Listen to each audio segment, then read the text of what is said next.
ಮಾತ್ರ ನನ್ ಮಾತ್ ಕೇಳಲ್ಲ. ನಾನ್ ಯಾಕೆ ನಿಮ್ ಮಾತ್ ಕೇಳ್ಬೇಕು? ನಾನ್ ಹೋಗ್ತೀನಿ. ಸರಿ ಕಣೆ, ಬಾರೆ ಇಲ್ಲಿ. ಈಗೇನೆ ಏನೀಗ? ಅಳಿ ಅಂದ್ರು ಸಪ್ತಮಿಗೆ ಚಿತ್ರ ಹಿಂಸೆ ಕೊಡ್ತಾ ಇದ್ದಾರೆ ಅಲ್ವಾ? ಏನೇ ಕಾರಣ ಅದಕ್ಕೆ? ಏನ್ ಕಾರಣ ಅದಕ್ಕೆ? ವರದಕ್ಷಿಣೆ ಕಿರುಕುಳ ಅನ್ಕೊಳಕ್ಕಾಗತ್ತೇನೆ?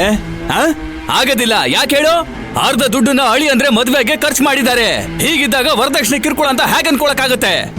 ಅಲ್ಲ ರೀ, ಫೈನಾನ್ಸ್ನವರು ಮದ್ವೆಲಿ 10 ಲಕ್ಷ ದುಡ್ಡು ಬೇಕು ಅಂತ ಕೇಳಿದಾಗ ತಂದ್ ಕೊಟ್ಟಿದ್ ಯಾರ್ರಿ? ಅಂದ್ರೆ ನೀನ್ ಹೇಳ್ತಾ ಇರೋದು ಅಳಿ ಅಂದ್ರು ಆ 10 ಲಕ್ಷಕ್ಕೋಸ್ಕರ ಸಪ್ತಮಿಗೆ ಚಿತ್ರ ಹಿಂಸೆ ಕೊಡ್ತಾ ಇದ್ದಾರೆ ಅಂತನಾ? ಈ ಮಾತನ್ನ ನಾನ್ ನಂಬೇಕೇನೆ? ನೋಡೆ, ಜಗಳ ಆಗ್ಲೇಬೇಕು ಅನ್ನಂಗಿದ್ದಿದ್ರೆ ಅವತ್ತು ಮದ್ವೆ ಮಂಟಪದಲ್ಲೇ ಆಗ್ತಿತ್ತು. ಅಲ್ಲೆಲ್ಲ ಸಂತೋಷವಾಗಿರ್ಲಿಲ್ವಾ ಅವರು? ಇಲ್ಲಿವರೆಗೂ ಹಣ ಬೇಕು ಅಂತ ಅಳಿಯಂದ್ರು ಒಂದು ದಿನ ಒಂದೇ ಒಂದು ಮಾತು ಕೂಡ ಅಂದಿಲ್ಲ ಕಣೆ. ಸಪ್ತಮಿನ ಗೋಳ್ ಹೊಯ್ಕೋತಾ ಇರೋದು ಹಣಕ್ಕೋಸ್ಕರ ಅಲ್ಲ ರೀ. ಮತ್ತೇನಕ್ಕೆ? ಅದಕ್ ಬೇರೆ ಕಾರಣನೇ ಇದೆ. ಬೇರೆನೇ ಕಾರಣ ಇದ್ಯಾ? ಏನ್ ಕಾರಣ? ಏನ್ ಕಾರಣ ಇದೆ ಅಂತ ಹೇಳೀಗ. ಏನೇ ಕಾರಣ? ಹೇಳ್ತೀನಿ. ನಿಮ್ ಅಳಿಯಂದ್ರಿಗೆ ಬೇರೆ ಮನೆ ಮಾಡ್ಕೊಂಡು ಹೋಗ್ಬೇಕಂತೆ. ಅದಕ್ಕೆ ನಮ್ ಸಪ್ತಮಿ ಒಪ್ಕೋಬೇಕಂತೆ.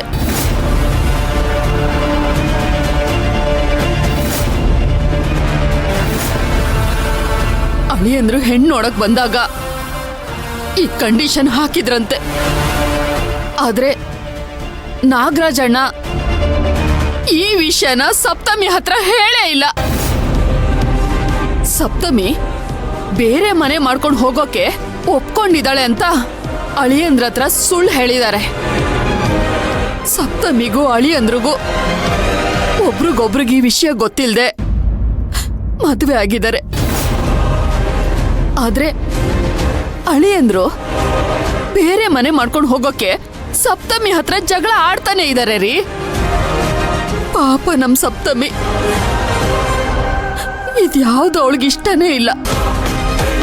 ಆ ಮನೆಯಲ್ಲಿ ಪಡಬಾರ್ದು ಕಷ್ಟ ಪಡ್ತಿದ್ದಾಳೆ ರೀ. ದಿನ ಸಪ್ತಮಿ ಮತ್ತೆ ಅಳಿಯಂದ್ರು ಈ ವಿಷಯವಾಗಿ ಜಗಳ ಆಡ್ತಾನೆ ಇದ್ದಾರೆ. ಈ ವಿಷಯದಿಂದನೇ ಸಪ್ತಮಿ ನಿಮ್ಮನ್ನ ನೋಡೋಕೆ ಅಲ್ಲಿಂದ ಓಡೋಡ್ ಬಂದಿದ್ದು. ಆದ್ರೆ ಅವಳು ಯಾವ ವಿಷಯನೂ ಹೇಳಲೇ ಇಲ್ಲ. ಎಲ್ಲ ವಿಷಯನೂ ಮನ್ಸೊಳಗಡೆನೆ ಇಟ್ಕೊಂಡಿದ್ದಾಳೆ.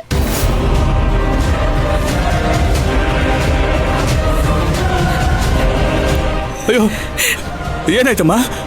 ಅಯ್ಯೋ ಅಯ್ಯೋ ಅಯ್ಯೋ, ಯಾಕೆ ಮಾಡ್ತಾ ಇದೀಯಾ? ಅಯ್ಯೋ ಸಪ್ತಮಿ, ಈ ಜಗಳ ಅತಿ ರೇಖಕ್ಕೆ ಹೋಗಿ ಇಬ್ರು ಮಧ್ಯೇನು ಪ್ರಸ್ತಾವ ಕೂಡ ಆಗಿಲ್ಲ.